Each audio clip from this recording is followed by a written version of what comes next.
ஒரு ஆக்டர் வந்து ஒரு ஸ்டேட்லேருந்து எனக்கு 30 க்ரோஸ் வேணும், ஒரு சாரி கேட்டால் உனக்கு அந்த காசு வரும்னு சொல்கிறாங்க. பட் நான் தப்பே பண்ணலையே, நான் ஏன் சாரி கேட்கணும்? அந்த 30 க்ரோஸ் எனக்கு வேணவே வேணாம்னு ஒரு ஆக்டர் சொன்னால் எப்படி இருக்கும்?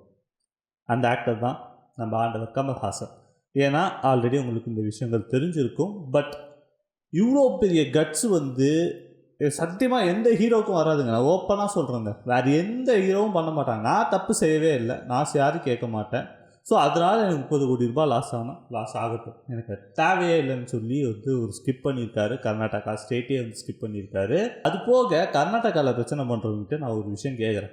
என்ன கேட்குறேன்னா, தக் லைஃப் படத்தை எங்களை மீறி ரிலீஸ் பண்ணால் தேட்டரை கிழிப்போம் உடைப்போம்னு சொல்கிறீங்க. ஓகே, இதுவே வீட்டில் ஓடிடியில் ரிலீஸ் ஆன அப்புறம் ஃபோனில் பார்க்குறாங்க, டிவியில் பார்க்குறாங்க. அப்போ டிவி உடைப்பீங்களா? அவங்க ஃபோன் உடைப்பீங்களா? காது மேலே வைக்க மாட்டான். அது என்ன தேட்டர் நான் உண்டி ஈஸியாக கை வச்சுருவீங்களா? புரியல.